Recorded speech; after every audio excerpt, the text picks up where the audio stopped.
In the 1980s, while the world debated how to end apartheid, Nigeria was already at war, not with bullets, but with money. Billions were spent in silence. This is the story of the Mandela Tax. In 1981, President Shehu Shagari introduced a controversial levy 2 to 3% of every civil servant's salary to fund South Africa's liberation.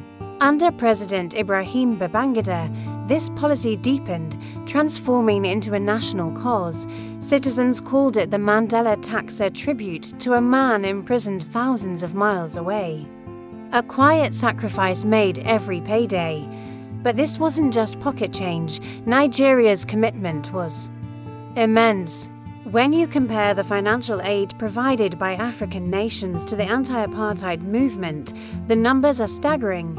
Tanzania contributed around $1 billion and Zambia $800 million, Nigeria an estimated $15 billion, a colossal sum, funding a distant fight for freedom. It was a war financed not just by the state, but by ordinary people, whose contributions echoed far beyond their borders.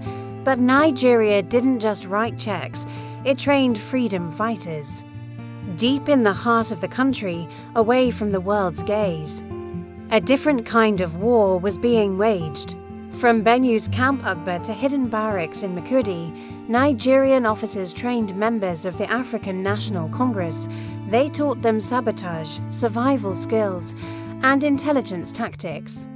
These weren't just soldiers, they were mentors, shaping the very resistance that would challenge the apartheid regime. Colonel Dimka, a name once whispered in Nigerian military corridors, oversaw these covert operations. The funding was managed through secret channels, off the official books, ensuring plausible deniability on the international stage. Even Winnie Mandela, a global icon of the struggle, reportedly visited Lagos in disguise, coordinating efforts and bearing witness to Nigeria's clandestine support.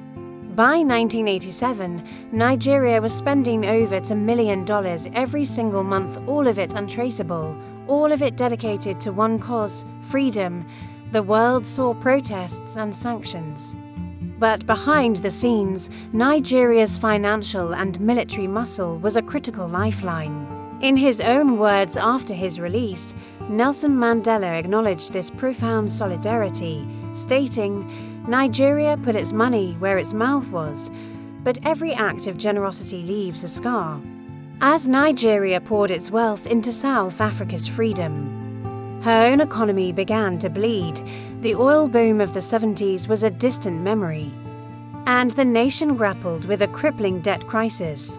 Inflation soared, the value of salaries plummeted, and resentment started to brew. On the streets of Lagos and other cities, the mood was tense. Many Nigerians began to ask a painful question: why were they paying the Mandela tax while their own children were going hungry? Why sacrifice for a neighbor's house when their own was on fire? History remembers the heroes of freedom, the icons who stood against injustice, but few remember the nations that bankrolled that freedom, often at the cost of their own stability and prosperity.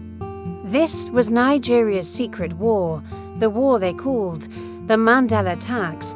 Thank you for joining us on this journey into a hidden chapter of history. If you found this story powerful, please like, share, and subscribe for more untold histories. We'll see you in the next Chronicle.